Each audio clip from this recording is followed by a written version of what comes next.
복음하며 부산을 복음하는데 우리 교회가 일익을 감당하게 하여 주시옵소서. 아멘.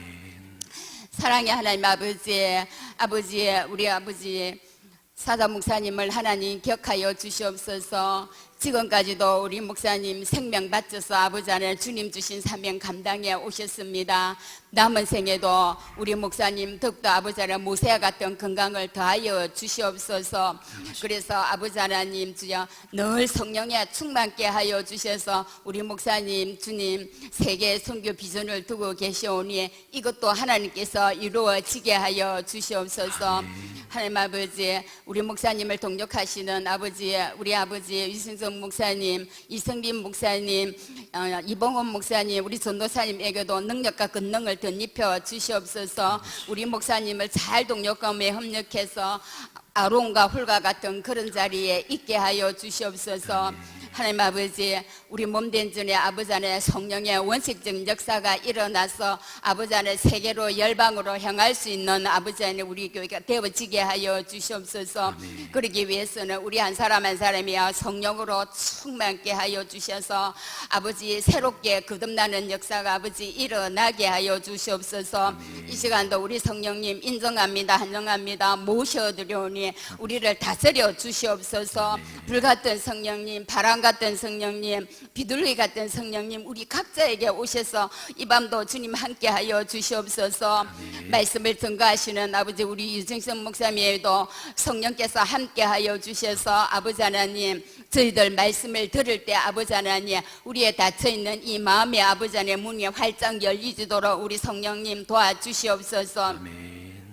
사랑과 은혜가 풍성하신 하나님 아버지, 우리는 아버지 연약하고 부족합니다. 우리의 힘으로 우리의 능으로는 할 수 있는 것 이 땅에 아무것도 없습니다. 오직 우리는 주님의 그 도우심과 인도함만 받기를 원하오니 늘 성령의 충만함을 주님께서 다하여 주시옵소서.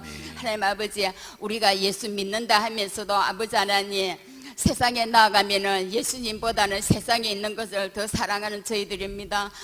긍휼이 풍성하신 하나님 아버지, 우리를 불쌍히 여겨주셔서 하나님 아버지 우리에게 아버지 하나님 담대한 믿음을 주님 다하여 주시옵소서. 의인은 믿음으로 말미암아 살리라고 하셨사오니 하나님 아버지 우리가 세상 가운데 나가서 아버지 하나님 힘없는 자가 되지 않고 성령의 힘을 입어서 아버지 하나님 힘 있는 아버지 저희들을 되어지게 하여 주셔서 아버지 예수의 향기를 날리며 그리스도의 편지로서 살아갈 수 있는 저희들 되도록 성령님 늘 도와주시옵소서. 아멘. 이 예배를 주님께 부탁하며 모든 말씀을 우리를 제 가운데 구원해 하신 거룩하신 예수님의 이름으로 감사하며 기도드려옵나이다. 아멘.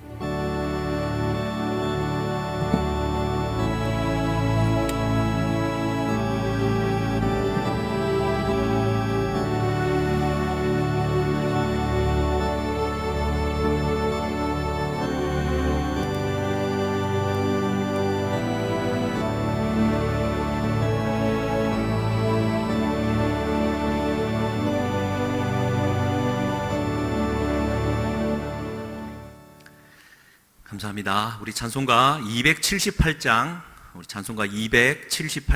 우리 함께 찬송하고 하나님 말씀 나누겠습니다.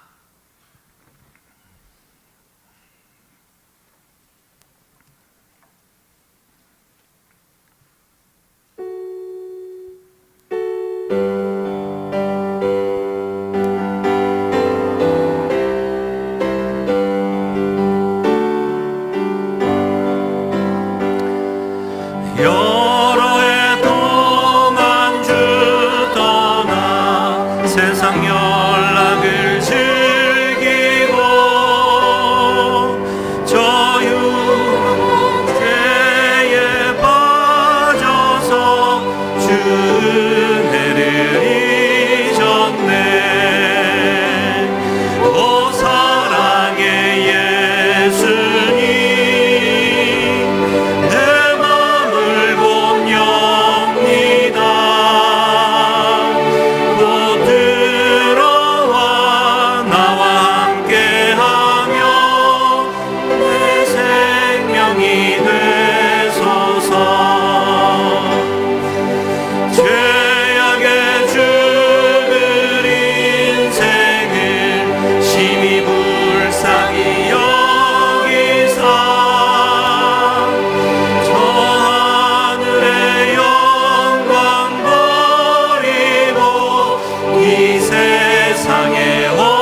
아멘. 우리 저녁에 나눌 하나님의 말씀은 로마서 2장 1절부터 11절까지의 말씀입니다. 로마서 2장 1절부터 11절까지의 말씀, 우리 한 절씩 교독하시겠습니다. 제가 먼저 1절을 읽겠습니다. 그러므로 남을 판단하는 사람아, 누구를 막론하고 내가 핑계하지 못할 것은 남을 판단하는 것으로 네가 너를 정죄함이니 판단하는 네가 같은 일을 행함이니라.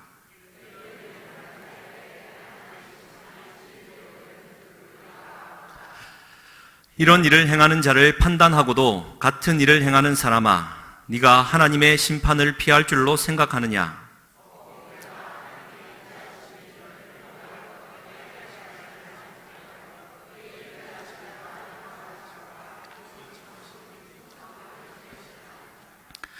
다만 네 고집과 회개하지 아니한 마음을 따라 진노의 날 곧 하나님의 의로우신 심판이 나타나는 그날에 임할 진노를 내게 쌓는도다.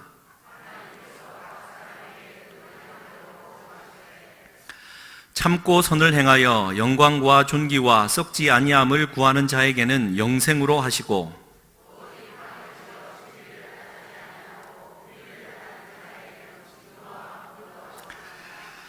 악을 행하는 각 사람의 영에는 환난과 곤고가 있으리니 먼저는 유대인에게요 그리고 헬라인에게며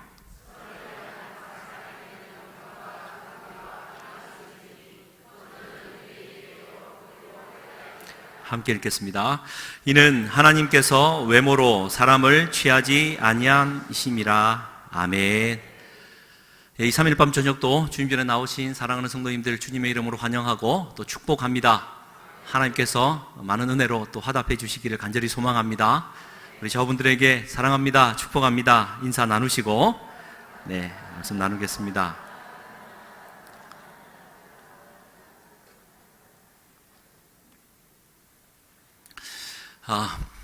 투표는 잘 하셨습니까? 할렐루야. 함석헌 씨는 정치가 이 선과 악을 판단하는 종교 행사는 아니다, 그런 말을 말씀하시면서 선거는 덜 나쁜 놈을 뽑는 과정이다 라고 말을 했습니다. 왜냐하면 덜 나쁜 놈을, 이게 제가 이렇게 언어 그대로를 표현합니다. 제가 놈이라고 표현한 건 아님을 아시고, 덜 나쁜 놈을 뽑지 않으면 더 나쁜 놈이 권세를 누린다 라는 이야기지요.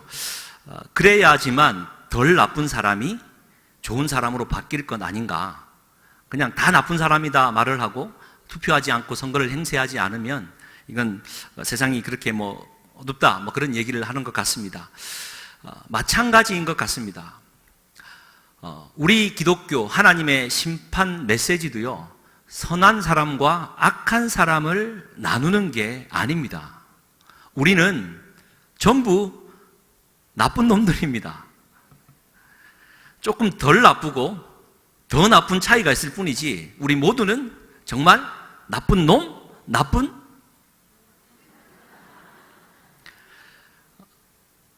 그래야지만 하나님의 은혜가 위로부터 우리에게 전달되어져서 불의한 우리 가운데 하나님의 의를 덧입어 우리가 그분의 뜻에 합당한 사람으로 변화되는 것이 이게 기독교의 진리지요. 참 맛입니다. 그래서 이제 로마서 3장 넘어가면 나오지만 모든 사람이 죄를 범하였음에 하나님의 영광에 이르지 못한다라고 말을 하는 것이죠. 1장까지 살폈는데요, 1장은 이방인에 대해서, 2장은 유대인에 대해서, 유대인이나 이방인이나 그 나물에 그 밥이다라는 얘기를 지금 사도 바울은 하고 있는 것입니다. 오늘 이 읽었던 2장 본문 말씀으로 남을 판단하는 사람아라는 제목으로 오늘 하나님 은혜 같이 나눴으면 좋겠습니다. 초등학교 3학년 교과서에 실린 만복인의 떡집이라는 글이 있습니다.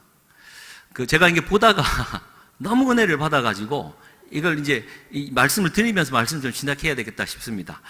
맨날 욕만 하고 깡패처럼 살던 만복이라는 친구가 하나 있는데요, 어느 날 집을 돌아가는데 만복인의 떡집을 발견합니다. 주인도 없어서 몰래 들어갔는데 거기서 찹쌀떡을 하나 집어 먹습니다.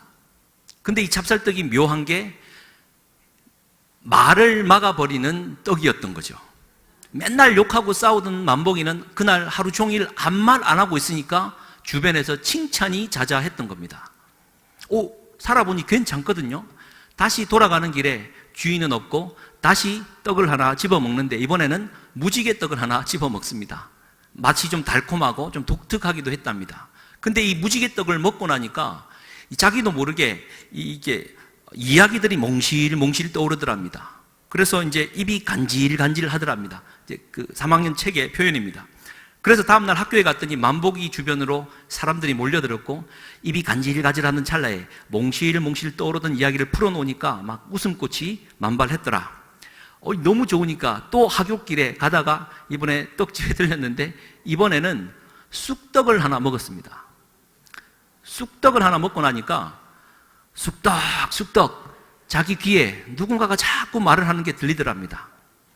길을 가는데 강아지가 아이고 배고파 라는 소리가 들려서 먹으려고 준비해뒀던 간식 소세지를 던져주니까 걔가 맛있다, 저 아이는 참 좋은 아이다 라는 얘기가 쑥덕쑥덕 들리셔서 기분 좋게 났더랍니다. 다음날 학교를 갔는데 이제는 친구들의 소리가 쑥덕쑥덕 내 귀에 들리더랍니다. 이제 제가 좀 이따 설명하겠지만 한 친구가 방귀가 왜 이렇게 나오지? 고구마를 많이 먹었나?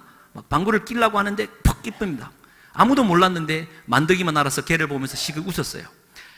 걔가 마음에 또 얘기를 합니다. 만덕이가 눈치챘나? 옛날 만덕이라면은 만덕이래. 만복이라면은 방구쟁이라고 놀릴 텐데 어떻게 하지? 그랬는데 이 만복이가 그의 마음의 생각을 읽으니까 미안해서 아무 말 안 하고 입은 간질간질했지만 막았더라 라는 이야기를 합니다. 교실의 거울을 깨트린 범인도 그의 마음의 생각을 읽어 알 수 있었고, 은지라는 친구가 있었는데 애들이 나를 싫어할까봐 막 주눅 들어있는 애가 있어서 애들이 왜 나를 싫어하지? 왜 나를 놀자고 말 안 하지? 라는 그 마음의 생각을 읽어 은지에게 다가가 말을 건네는 만복이, 착한 만복이로 변했다라는 겁니다. 여기서부터는 제가 제 본문을 한번 읽어드리겠습니다. 그냥 여러분 책 한 권 읽는다는 마음으로 한번 따라오십시오. 선생님 곁을 지날 때 선생님의 고민이 쑥덕쑥덕 들렸어. 평소처럼 바지를 입고 올 걸 괜히 치마를 입었나? 오늘따라 화장도 이상한 것 같고 저녁에 데이트가 있는데 어쩌지? 만복이는 선생님한테 조용히 다가가서 말했어. 선생님은 바지를 입는 것도 예쁘지만 치마를 입는 것도 잘 어울려요. 얼굴도 오늘은 더 예뻐 보여요. 선생님은 기분이 좋은지 싱글벙글 웃었어. 만복이가 요즘 아주 착해졌단 말이야. 지난번에 부모님 오시라고 했는데 아무래도 오시지 않아도 된다고 해야겠어. 만복이의 귓가로 선생님의 생각이 다시 들려왔어. 초연이 옆을 지날 때는 예전에 만복이가 정말 싫었는데 요즘에는 만복이가 좋아진단 말이야. 만복이도 나를 좋아할까? 하는 소리가 들렸어. 만복이는 기분이 좋아서 하늘로 붕붕 날아오를 것 같았어. 초연아, 나도 네가 좋아. 만복이는 다른 친구들한테 들리지 않게 작은 소리로 말했어. 만복이의 이야기를 듣는 초연이의 얼굴이 사과처럼 아주 빨개졌지 뭐야. 그런데 장군이 옆을 지날 때였어. 난 왜 이렇게 공부를 못하지? 공부를 좀 잘하면 얼마나 좋을까? 만복이는 장군이를 진심으로 도와주고 싶었어. 장군아, 내가 좀 도와줄까? 만복이가 물었어. 네가 뭘 도와줘? 장군이는 눈을 치켜뜨고 만복이를 노려보았어. 다음에는 시험 잘 볼 수 있게 내가 공부 좀 가르쳐 줄게. 만복이가 말을 마치자마자 곧바로 장군이의 주먹이 날아오지 뭐야. 너 나한테 죽고 싶어? 이게 어디서 잘난 척이야. 만복이는 또 코피가 터졌어. 만복이는 너무 화가 나서 주먹을 꼭 쥐었어. 그런데 장군이의 생각이 다시 들려오지 뭐야. 때리려고 그런 게 아닌데 만복이 또 코피 나잖아. 정말 아프겠다. 난 왜 이렇게 만날 사고만 치지? 난 정말 나쁜 애야. 만복이는 쥐고 있던 주먹을 풀었어. 장군이의 마음을 알자 미운 마음이 눈 녹듯 사라져 버렸거든. 그날 집으로 돌아가는 길에 골목 모퉁이를 지날 때였어. 떡집은 그대로였지만 뭔가 좀 달라진 것 같았어. 만복이는 걸음을 멈추고 고개를 들어 간판을 보았어. 떡집 간판에는 커다란 글씨로 장군이네 떡집이라고 쓰여 있었어. 만복이는 해벌쭉 웃으며 떡집 앞을 그냥 지나쳐 갔어. 그리고는 질문입니다. 만복이네 떡집이 장군이네 떡집으로 바뀐 까닭은 무엇일까요? 지금 제가 영어로 했습니까? 그 사람의 마음을 읽어내고 그의 마음에 반응해주는 만복이 먹었던 떡을 누가 먹었다고요? 장군이가 먹었으니 이제 장군이가 내가 변했던 그 변화의 삶을 살 거다 알아채고는 해벌쭉 웃으며 그냥 지나쳐 갔다라는 겁니다. 그래서 오늘 말씀의 제목이 뭐죠? 남을 판단하는 사람아, 우리는 쑥떡을 먹읍시다. 오늘 설교의 주제입니다. 그런데요, 왜 은혜를 받았느냐 하면, 우리가 찹쌀떡도 먹고 무지개떡도 먹고 이렇게 쑥떡도 먹고 하는데, 정말 우리는 예수 그리스도의 살을, 그분의 떡을 먹고 살아가는 사람 아닙니까? 보이지는 않지만 그분의 영적인 살을, 아니 어떤 면에서는 날마다 죄를 짓고 죄인일 수밖에 없는 내가 늘 그분의 살을 떼어 먹음으로 말미암아 그분은 늘 고통스러워하지만 내가 그것을 먹음으로 그 사람의 마음을 알게 되고 내가 함부로 정죄하거나 함부로 판단하는 것이 아니라 내 마음을 그의 마음과 하나가 되어 이해하는 쪽으로 간다면 이 세상이 얼마나 아름다워지겠습니까? 쑥떡은 쑥떡 거리는 우리 1장 이제 21가지 죄에서 나오듯 수근수근 거리는 것이 아니라 사람들의 이야기가 그의 마음이 내 마음으로 전달된다라는 것을 우리가 꼭 기억했으면 좋겠습니다. 예수님의 살을 나는 먹어본 적이 없다라고 그런 표정으로 다 계시는데요, 오리발 내지 마십시오. 분명히 여러분들은 그분이 주시는 찹쌀떡과 무지개떡과 쑥떡을 먹고 계십니다. 그런데 왜 먹고 있음에도 불구하고 효과가 없습니까? 이제 거기에 대한 진단이 2장에 등장을 하죠. 이제 그 1장을 정리하면 이렇습니다. 이방인들에 대한 이야기예요. 이방인들은 그 천지 만물 속에 하나님의 능력과 영원한 신성이 새겨졌음에도 불구하고 하나님을 인정하지 않는 부류입니다. 당연하죠. 근데 하나님을 알았다 하더라도 그들의 마음이 허망하여져서 뭐죠? 더러운 정욕과 부끄러운 욕심과 상실한 마음대로 하나님께서 내버려 두시니 21가지에 이르는 불의의 죄들이 그냥 그대로 삶 속에 나타나며 살아갔다라는 거죠.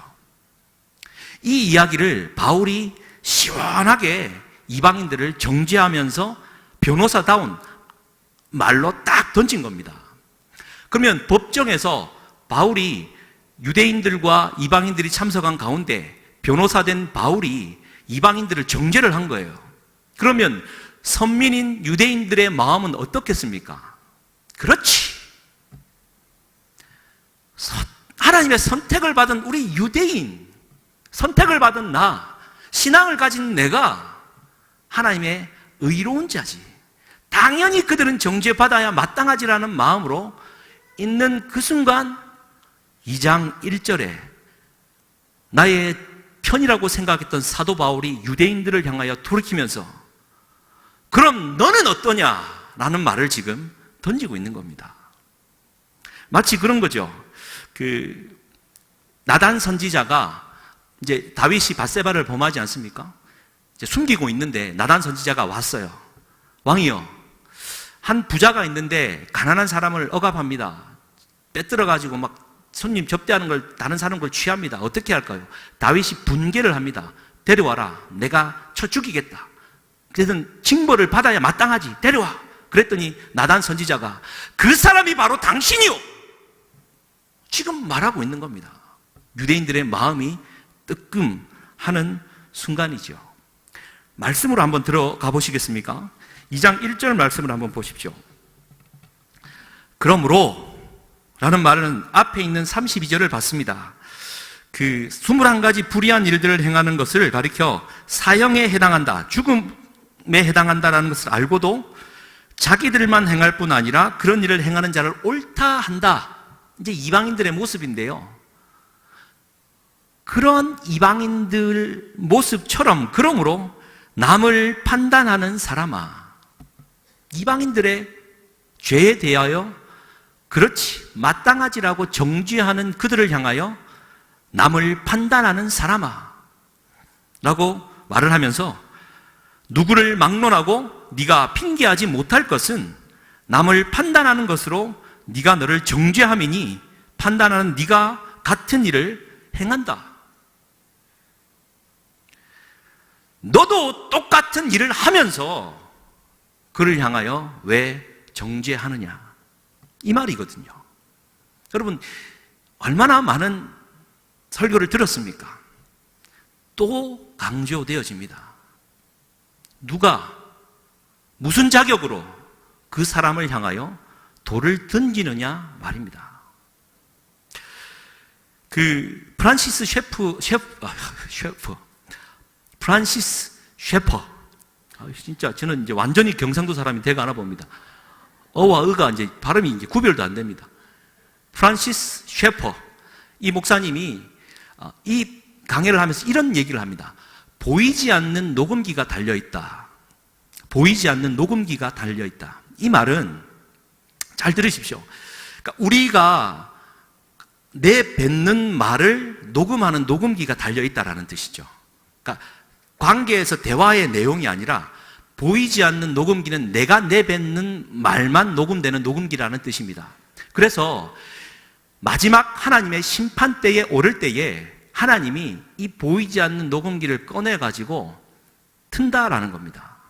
그래서 그 사람을 심판을 하는데 하나님께서 만들어 놓은 여러 가지 율법의 잣대에 기준 미달이냐 기준 이상이냐를 판단하는 것이 아니라, 네가 네 입으로 사람은 그렇게 살아서는 안 돼, 그렇게 살아야지, 아니 그래서는 안 돼라고 스스로 만들어 놓은 기준을 쏟아냈던 그 말에 따라 내 행위를 심판하신다라는 뜻입니다.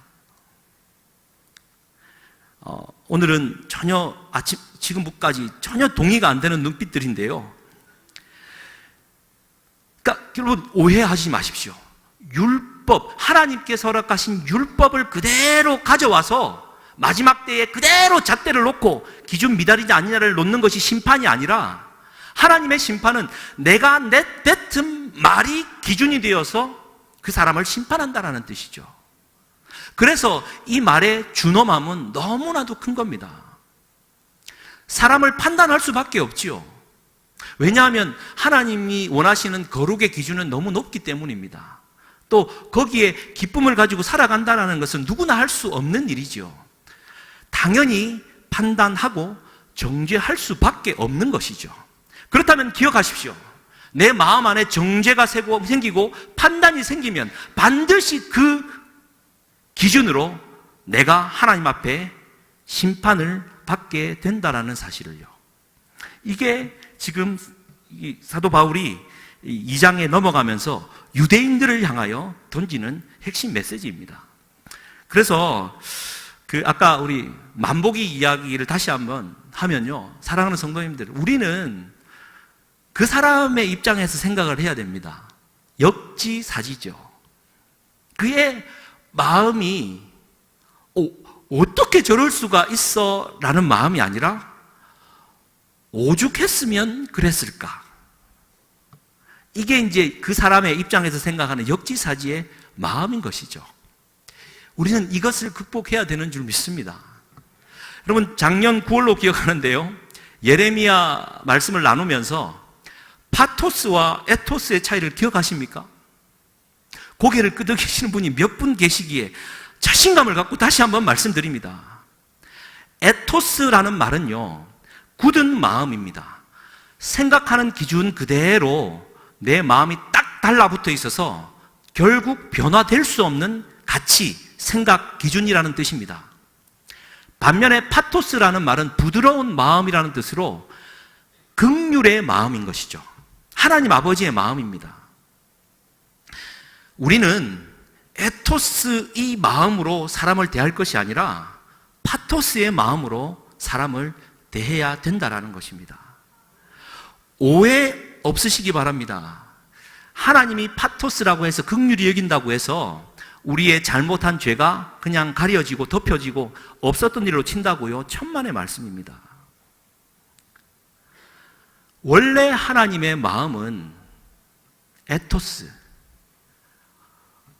어쩜 저럴 수가 있지? 라는 마음이 인간을 향한 첫 마음이었습니다. 그런데 우리 하나님 아버지의 마음은 파토스, 그분의 긍휼하신 마음, 애끓는 마음으로, 그래, 오죽했으면 그랬을까? 라는 마음으로 들어가 그분이 직접 오셔서 정죄 당하시고 대신 죽어버리신 겁니다. 이게 기독교 진리죠. 죄가 없어진 것이 아니라 그분이 죄를 다 덮어 써버린 것입니다. 이게 기독교의 마음입니다. 아니 인간이 저래?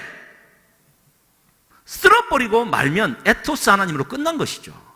그러나 파토스, 그분이 그 에토스를 넘어 정죄와 판단을 넘어 죄를 넘어 들어와 우리를 살려내신 그분의 긍휼하신 마음이 우리 안에 있어야 된다는 것이죠. 그러려면 우리가 예수님의 오른쪽 뒷다리살에서 나오는 쑥떡을 먹어야 되는 겁니다. 너무 잔인한 얘기입니까? 예수님의 가슴살에서 터져나오는 무지개떡을 우리가 먹어야 되는 것이죠. 그냥 내뱉는 말이 아니라 레위기에 하나님 앞에 드리는 속건제의 내용입니다. 그분의 살과 그분의 오른쪽 뒷다리살, 그분의 살을 먹고 떡을 먹는 우리는 그렇게 남을 품고 나아가야 된다는 것을 우리가 잊지 말아야 될 줄 믿습니다. 그래서요, 보십시오. 4절 말씀에 의하면, 이제 3절까지는 같은 얘기로 다시 한번 반복되어지고요. 4절에 의하면 이렇습니다. 혹 네가 하나님의 인자하심이 너를 인도하여 회개하게 하심을 알지 못하여 멸시하느냐? 여러분 보십시오. 이 말이 좀 어렵습니다. 그죠? 이 말을 좀 풀면 이렇습니다. 하나님의 인자하심, 뒤에 나오는 그분의 인자하심과 용납하심과 길이 참으심이 풍성하심을 한 단어로 딱 짜부러뜨리면 무슨 단어라고요? 파토스. 그러니까 그분이 인자하셔서 오랫동안 회개하기를 기다려주고 계시는 것이죠. 판단하며 정죄하는 사람을 가리켜 참 잘했다라고 칭찬하는 것이 아니라 그가 돌이키기를 주님이 기다리려고 애통해하며 계신다라는 것입니다. 그러면 남을 함부로 판단하는 사람은 그분의 길이 참으시고 용납하시고 인자하신 것을 멸시하는 것이 된다라는 뜻이죠. 우리는 함부로 정죄해서는 안 된다라는 것을 우리가 기억해야 될 줄 믿습니다. 이제 이 얘기는 누가복음 15장인 탕자 비유랑 같은 맥락으로 흘러가는데요. 여러분, 둘째 아들은 이제 재산 갖고 다 탕진해버리지 않습니까? 둘째 아들이 죄인입니까? 아인입니까? 죄인이죠. 누가 봐도 죄인입니다. 그죠? 근데 이제 첫째 아들은 아버지 곁에서 뭔가 아버지를 잘 돕고 이제 하고 있는데, 둘째 아들이 돌아오고 나니까, 뭐야, 내게 있는 몫이 사라지지. 내가 받아야 될 것은 당연한 건데 왜 쟤한테 주지? 라는 말로 그를 정죄하기 시작하지 않습니까? 똑같은 이야기입니다. 이미 아버지의 아들, 첫째 아들, 둘째 아들 둘 모두는 길을 잃은 자들입니다. 죄 가운데 떠나 있는, 불의한 가운데 떠나 있는 이방인들이 둘째 아들이라고 한다면 하나님과 함께 있으면서 그분과 함께 살아가면서 죄인된 둘째 아들 동생을 가리켜 판단하고 정죄하는 자리에 있다면 이미 그도 하나님의 준엄한 심판의 자리에 벗어날 수 없다라는 것을 우리에게 알려주고 있는 것이죠. 그래서 5절 말씀을 다시 한번 보십시오. 그렇게 판단하는 사람들의 그 습성을 딱 두 가지로 표현합니다. 다만 네 고집과, 사랑하는 성도님들, 고집 버리시기를 주님의 이름으로 간절히 축복합니다. 고집 중에서도 무슨 고집이요? 똥고집. 특히 경상도, 버리면 될 거를 그놈의 똥고집 때문에 쉽게 움직이지 않습니다. 정확한 이야기죠. 고집. 두 번째는 그 똥고집이 이제 힘을 받으니까 회개하지 아니하는 마음으로 굳어버린다라는 것이죠. 고집과 회개하지 아니하는 마음. 첫째 아들의 마음입니다. 나는 뭔데? 나는 뭐죠? 그동안에 내가 했던 내 의는 다 뭐죠? 라는 말 앞에 하나님은 다 똑같다 라는 말로 지금 말씀하고 계시는데 이해가 안 되는 것이죠. 내 고집과 회개하는 마음이 없기 때문입니다. 근데 이 말이 원래 고집이라는 이 헬라 원문에 의하면 스클레로테스, 그리고 이 회개하지 아니하는 굳은 마음이라는 이 헬라어는요 아메타노에토스, 발음하기도 힘들지만 왜 이 말씀을 드리냐면 이 두 어휘는요 다른 데 절대 쓰인 게 아니라 우상 숭배에 쓰인 단어들이라는 겁니다. 그러니까 사람이 고집 부리고 회개하지 아니하는 마음, 이거는요 우상 숭배랑 똑같은 것이고, 혹 고집 부리거나 회개하지 않는 마음은요 이미 내 마음 안에 우상으로 가득 차 있다라는 뜻이기도 합니다. 여러분 조심하십시다. 네. 고집 부리고 있습니까? 우상 숭배하는 거예요. 내가 회개할 게 없다고요? 우상 숭배하고 있는 겁니다. 사도 바울의 준엄한 그 입술을 통해 들리는 하나님의 말씀이죠. 그래서 그 2장 21절 22절에는 이렇게 다시 한번 강조합니다. 다른 사람을 가르치는 네가 네 자신은 가르치지 아니하느냐? 도둑질하지 말라 선포하는 네가 도둑질하느냐? 간음하지 말라 하는 네가 간음하느냐? 우상을 가증히 여기는 네가 신전 물건을 도둑질하느냐? 여러분, 들을 귀 있는 자는 들을 수 있기를 주님의 이름으로 간절히 축복합니다. 그 인터넷에 이런 글이 좀 있습니다. 경건의 폭력. 경건의 폭력. 읽어드리겠습니다. 교회에서 가장 무서운 사람은 누구입니까? 정경철 담임 목사님? 혹 누구? 새벽 기도에 오래도록 한 번도 빠지지 않고 참석한 집사님의 눈길이 무섭습니다. 그분의 머릿속에는 새벽 기도에 빠진 목사와 장로들의 빠진 횟수와 날짜가 정확하게 기록되어 있습니다. 11조를 정확하게 꼬박꼬박 하는 신자의 눈길이 무섭습니다. 그분의 머릿속에는 11조를 빼먹거나 제대로 하지 않는 동료 신자들의 목록이 빼곡히 들어 있습니다. 40일 금식 기도를 다녀온 권사님의 눈길이 무섭습니다. 그분의 시선에는 너는 왜 금식 기도를 하지 않느냐는 무언의 질타가 섞여 있습니다. 크고 건강한 교회를 다니는 성도가 무섭습니다. 그분의 말투에는 작고 별 볼 일 없는 교회를 다니는 사람들에 대한 우월감이 넘쳐납니다. 무언가를 깨달은 안티가 무섭습니다. 그분의 몸짓에는 깨닫지 못한 어리석은 사람들을 향한 손가락질이 배어 있습니다. 신학 박사 학위를 받은 신학자가 무섭습니다. 그분 앞에 서면 모든 사람들이 종류별로 차곡차곡 분류되어 버리고 맙니다. 성도수가 제법 되는 교회 목사들이 무섭습니다. 그분의 권위와 무게가 엄청난 압박으로 성도들을 찌그러뜨립니다. 사랑하는 성도님들, 우리가 들어야 됩니다. 신앙인이라면 다시 한번 생각해야 됩니다. 판단하고 정지하는 것 당연한 인간의 마음입니다. 다시 한번 생각하실 수 있기를 바라는 것은 그 판단과 정죄로 내가 하나님의 심판대 앞에 그대로 받는다라는 사실을 우리가 기억해야 됩니다. 그러면 나를 대하듯 남도 좀 너그러운 마음으로 다가가야 된다는 것을 말해주고 있는 것이죠. 그래서 우리는 잘 살아야 됩니다. 신앙이라는 것이, 믿음이라는 것이 이 정신적인 노름이 아닌 거죠. 내 믿음, 마음의 확신이라고요. 나는 확실히 믿고 있다고요. 로마서는 결코 그렇게 말하지 않습니다. 기억하십니까? 믿음이 순종과 함께 가고 있다는 것을 로마서 1장 5절에는 기록을 했고요. 믿음은 삶의 이야기다라는 것으로 저는 그렇게 정리를 하면서 로마서를 출발했습니다. 그런데 오늘 오해의 소지가 있는 말씀이 6절인데요. 6절 말씀 같이 한번 읽겠습니다. 같이 한번 읽겠습니다. 시작. 하나님께서 각 사람에게 그 행한 대로 보응하시되. 예. 여러분, 이거 이상하지 않습니까?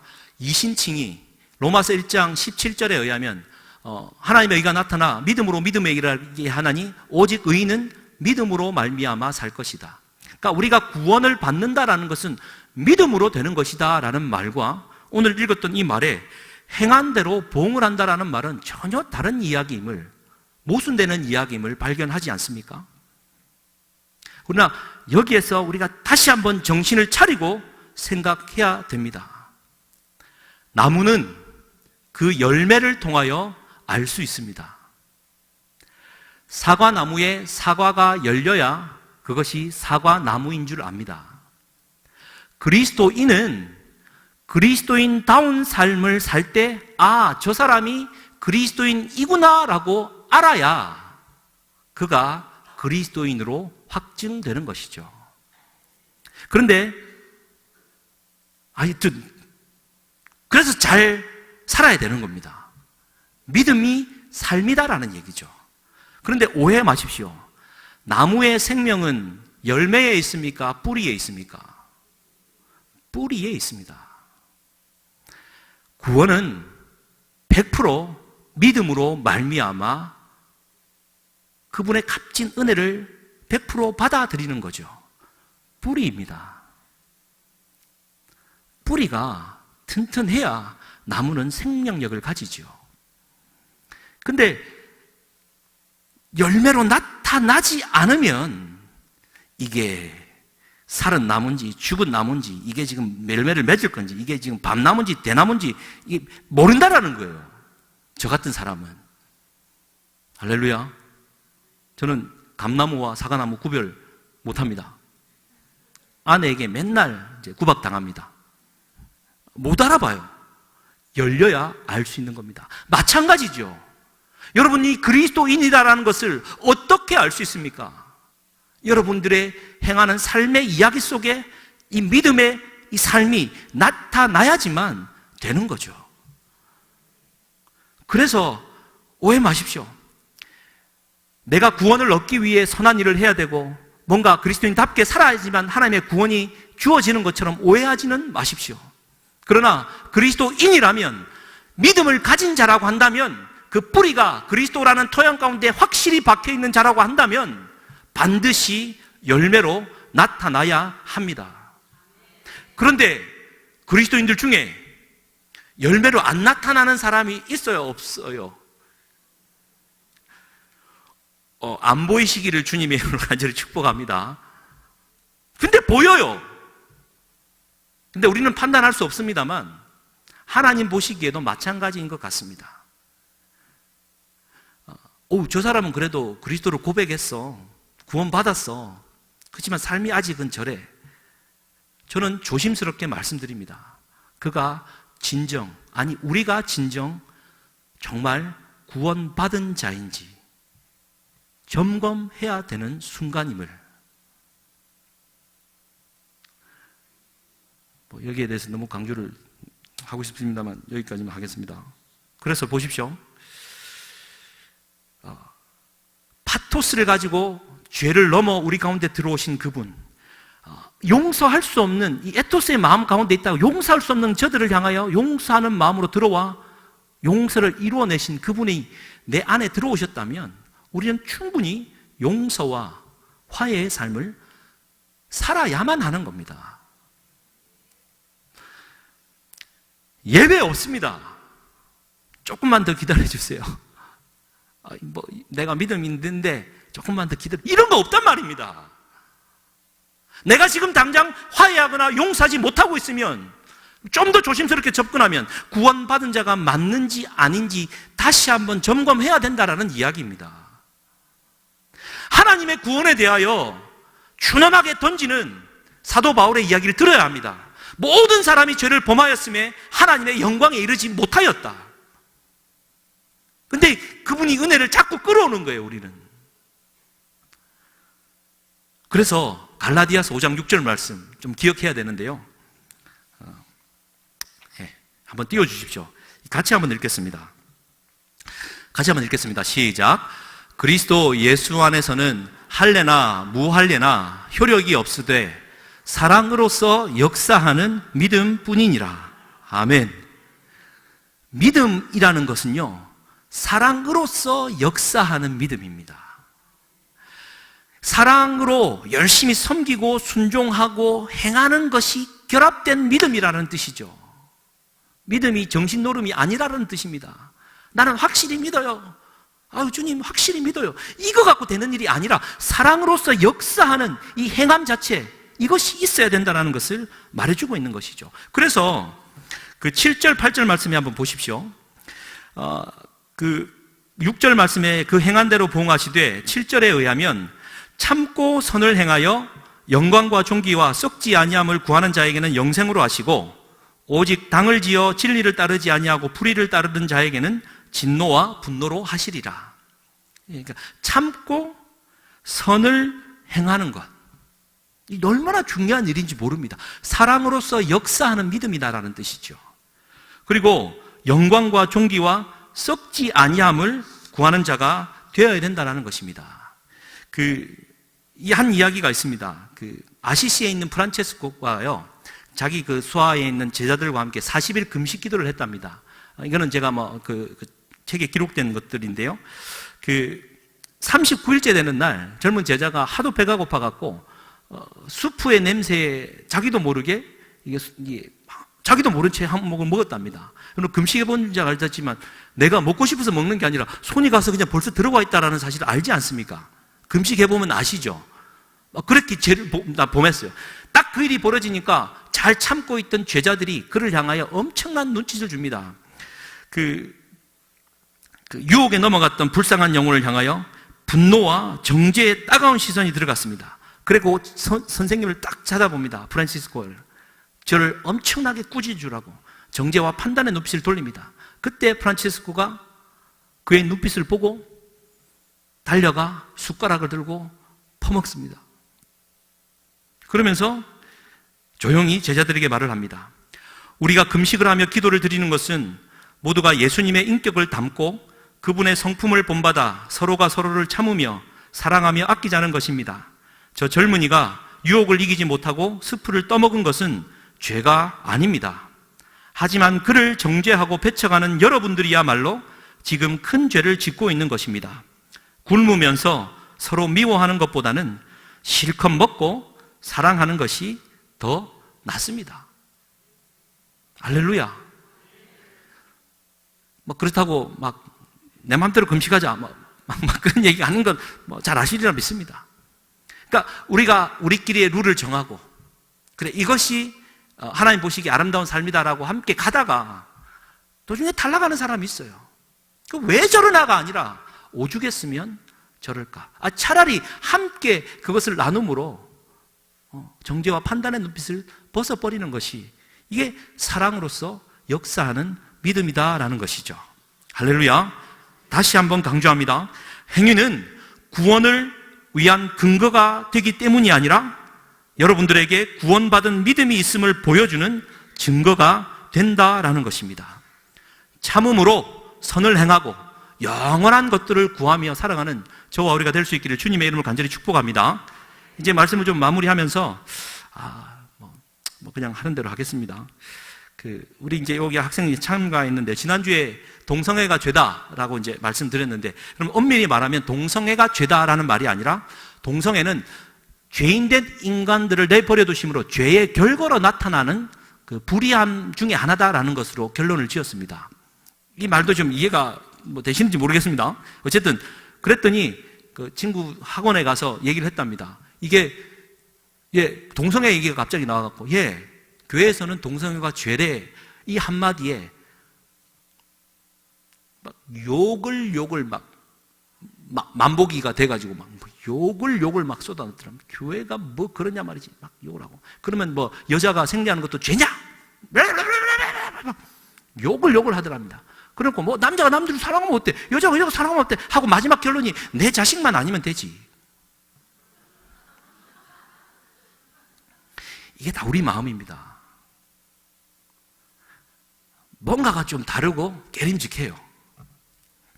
근데 남들에 대해서 뭐라고 자꾸 교회가 뭐가 오지랖이냐고, 살게 놔두면 되지, 또 그게 뭐 내 자식만 알면 되지라는 이런 이기적으로 충만한 세상에 여러분들은 살고 있습니다. 이게 말이 되는 이야기입니까? 언젠간 이것을 두고 내 자녀가 결혼 상대자로 데리고 온다는 사실을 왜 생각을 하지 않느냐라는 말이죠. 그러니까 이게 우리가 존엄하게 들어야 되는 얘기입니다.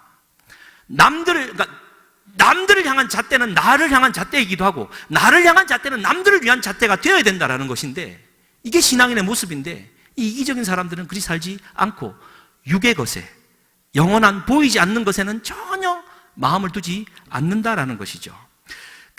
제가 지난 금요일도 그렇고 창세기 19장 소돔과 고모라 롯 이야기를 들으면서 제 마음이 아련했습니다. 왜냐하면 여러분, 소돔과 고모라에 들어가서 롯이 가장으로서 얼마나 치열한 삶을 살았는 줄 아십니까? 당시에는, 오늘날도 그렇죠, 전라도 광주에 있는 시민이 부산에 와서 장사하기가 쉽습니까? 어렵습니까? 쉬워요. 맞아요. 요즘은 그런 것 같습니다. 부산에 있는 사람이 광주 가서 장사하기 쉽습니까? 어렵습니까? 모르겠습니다. 이런 설명을 드리는 것 자체가 좀 어불성설인데요. 그러니까 소돔과 고모라 당시에 도시 성읍이 형성되면요, 거기에 이방인이 들어온다라는 것은 말도 안 되는 이야기일 뿐더러 이방인이 들어와 정착하고 살아간다라는 것은 있을 수도 없는 얘기입니다. 바로 죽여버리죠. 그러니까 소돔과 고모라에 천사가 두 사람이 가지 않습니까? 내 나라 상관하자, 동성애하자라는 말 플러스 이것들이 들어와 우리의 영역과 우리의 그 이익을 나누어 가지는 자가 되어서 되겠느냐? 내 나라, 우리 욕망대로 다 치르고 죽이겠다라는 뜻입니다. 그런데 창세기 19장 9절에 그렇게 막 사람들이 달려드는 사람 앞에 정말 아련한 마음이 들었던 구절이 창세기 19장 9절인데요. 그들이 이르되, 그러니까 막아서는 롯을 향하여 너는 물러가라. 이자가 들어와서, 이게 롯을 향한 사람들의 말입니다. 들어와서 거류하면서 우리의 법관이 되려 하느냐? 보십시오. 롯은 들어와서 정착을 제대로 못했습니다. 거류했어요. 그러면 한 가정을 먹여 살리기 위해 이 가장은 그 소돔과 고모로 죄악으로 관영된 그곳에서 얼마나 많은 숙이고 모멸감과 땡임과 얼마나 많은 수고를 했겠습니까? 아련하죠. 이거 여기서 신앙으로 산다는 건 말도 안 되지. 육의 것에 집착하게 될 수밖에 없는 구조였고, 목숨을 보존하기 위하여 어떻게까지 합니까? 내 딸이라도 있으니 내주는 거죠. 여러분, 뭐야, 자기 딸이 소중하지? 아니요. 자기 딸을 내주면서까지도 이 도시에 정착하고 살아남아야 되는 거예요. 안 내주면은 내 진심이 그들에게 전달이 안 되는 거예요. 이 가장의 마음을 이해하십니까? 돈 벌고 수그리고 딸까지 그냥 던지듯이 줘버려야 되는 이 가장의 마음을 이해하시냐라는 말입니다. 너를 더 헤아리라. 롯이 그렇게 아둥바둥 거렸다라는 거죠. 육에 사로잡힌 자의 아둥거림의 모습입니다. 모르겠습니다. 롯의 구원의 이야기, 아내가 소금기둥된 이야기로 넘어가기 전에 우리는 다시 한번 점검해야 합니다.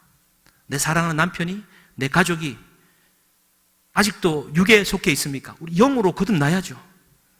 그러나 영이 먼저고 구원이 먼저라고 하여 그렇게 살지 못하는 사람들을 가장하며 함부로 말해서는 안 되는 것이죠. 그 사람은 얼마나 힘든 이 육과 싸워 이기려고 노력하고 있는 사람인 줄 우리는 모르는 것입니다. 아직도 육을 못 버렸냐고. 영적으로 들어가면 다 만족한다고. 경건의 폭력입니다. 우리가 할 일은 기도함으로 남의 그 시기를 볼 게 아니라 나의 들보를 먼저 보는 자가 되어야 된다는 것이죠. 마틴 루터가 이런 얘기를 합니다. 성도의 믿음이 커지면 커질수록, 하나님의 은혜가 커지면 커질수록 그 사람은 자신이 큰 죄인임을 더욱 자각한다. 그리고 자신이 큰 죄인임을 더 깊이 자각하는 사람일수록 그는 더 큰 의인이다. 날마다 내가 먼저 죄인임을 고백하며 살아가는 저와 우리가 될 수 있기를 주님의 이름으로 간절히 축복합니다. 결론은 이렇습니다. 남을 판단하는 사람들아, 그리스도의 쑥떡을 먹읍시다. 함께 기도하시겠습니다. 우리 기도하실 때 우리 마음을 다하여 이렇게 기도했으면 좋겠습니다. 주님, 주님의 살과 피를 먹고 마시며 구원함과 은혜를 받은 의인으로 불러주셨는데 우리는 나도 모르게 경건의 폭력자가 되어 나도 모른 채 정죄하고 판단하는 사람임을 고백합니다. 아버지 하나님, 현실의 치열한 삶 가운데에 내가 적응하지 못하면 안 되기에 육에 사로잡혀 있는 나의 삶의 모습을 다시 한번 돌이키며 그의 삶이 영적인 것으로 거듭나기를 기도하시고 또한 함부로 판단하지 않는 우리가 되기를 소망합니다. 우리 주여 한번 부르시고 기도하실 때 먼저 나를 돌아보고 주의 몸된 교회 안에 그러한 용서와 화해의 영이 우리와 함께 하도록 기도해 주시고, 우리 사랑하는 담임 목사님과 특별히 우리 중직자들을 위해 기도해 주시고, 마지막으로 우리 중직자 피택이 있습니다. 하나님의 부르심을 받은 이 피택을 위하여 때마다 일마다 기도해야 될 줄 믿습니다. 우리 주여 한번 부르짖고 함께 기도하시겠습니다. 주여, 살아계신 하나님 아버지여, 감사합니다. 하나님 내가 부족하고 연약합니다. 아버지, 하나님의 부르심을 입었음에도 불구하고 하나님 뜻 가운데 서지 못하였음을 고백합니다. 나는 그렇게 살지도 못하면서도 나의 입술과 나의 생각과 아버지 나의 입술은 하나님 먼저 판단하고 아버지는 정죄하는 쪽으로 흘러가고 있었음을 고백합니다. 아버지 하나님 도우시옵소서. 성령 하나님 우리와 함께하여 주시옵소서. 진리의 영이 우리 가운데 함께하여 주셔서 성령의 충만함으로 살아가게 하여 주시옵소서. 롯이 처한 상황 가운데 있는 사랑하는 성도들이 있습니까? 아버지여, 그의 삶을 축복하여 주시고 위로하여 주시고 다시 한번 영적인 삶으로 거듭날 수 있도록 성령이여 우리와 함께하여 주시옵소서. 영으로 거듭난 영의 사람들로 충만한 자들이 넘쳐나서 용서와 화해와 하나님의 역사가 주의 몸된 교회에 일어나게 하여 주시옵소서. 하나님 아버지여, 감사합니다. 주의 몸된 교회, 이제 아름다운 중직들을 많이 선택하게 되는 빈택의 순간이 다가오고 있습니다. 아버지여, 나 또한 그러한 빈택된 자격은 전혀 없음에도 불구하고 하나님의 부르심 앞에 순종하며 아버지 하나님, 그러한 삶을 살아가기를 원합니다.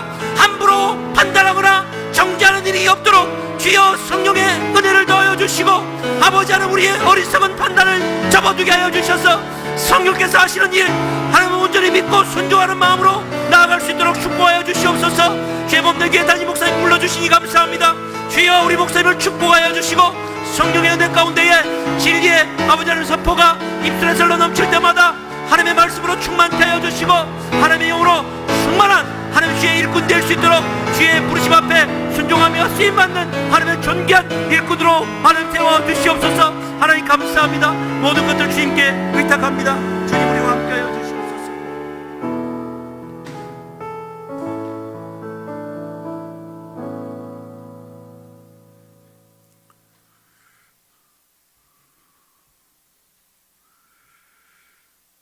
내일 시안성교회 기도 및 야유회가 10시 교회에서 출발한다고 합니다. 장소는 장산수양관입니다. 성교회원이 아니어도 나이가 되신 분은 다 환영합니다. 신분증 반드시 준비해 주시길 바랍니다. 기도드리겠습니다. 자비하신 아버지 하나님, 오늘 저녁에도 전하신 말씀을 통해서 은혜 받게 하시니 감사합니다. 옳습니다. 십자가의 그 사랑의 은혜가 아니고서는 주님 앞에 감히 설 수 없는 저희 모든 죄인들인데도 불구하고 예수 그리스도의 십자가의 사랑 때문에 우리가 이 시간에도 하나님을 아버지라 부르면서 하나님 앞에 서게 되어졌습니다. 주여, 언젠가는 육신을 벗고 우리가 하나님 앞에 서는 그날이 반드시 오게 될 터인데, 그때 예수 그리스도의 공로로 말미암아 하나님 앞에 주여 의인들이 자녀들이 되게 하시었사오니 주여 영원한 나라를 유업으로 받을 수 있는 저희들 될 수 있도록 축복해 주시옵소서. 이 시간에도 주님의 은혜에 감사해서 정성스러운 예물들 드렸사오니 주여 손길마다 연락하시고 축복해 주시옵소서. 특별히 우리 사랑하는 성도들에게 성령으로 충만케 하여 주시어서 요한 3서 2절의 말씀이 그대로 저들의 삶 속에 성취되게 하시옵소서.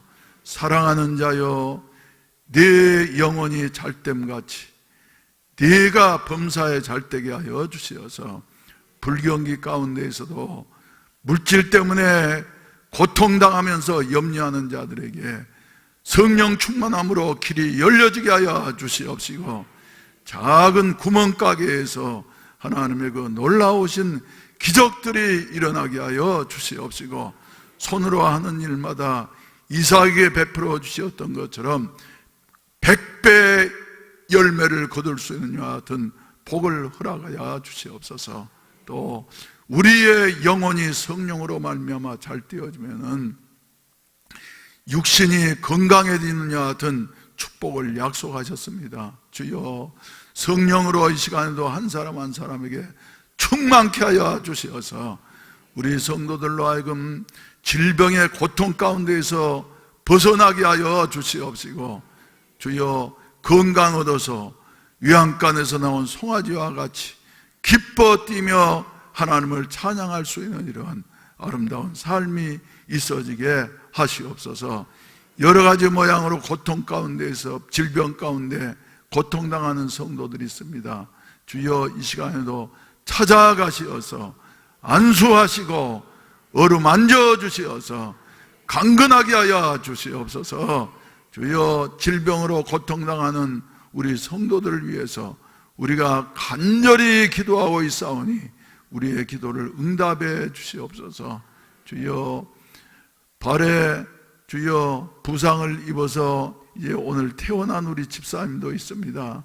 주님이 찾아가시어서 어루만져 주시옵시고 후유증 없이 깨끗이 낫게 하여 주시옵소서.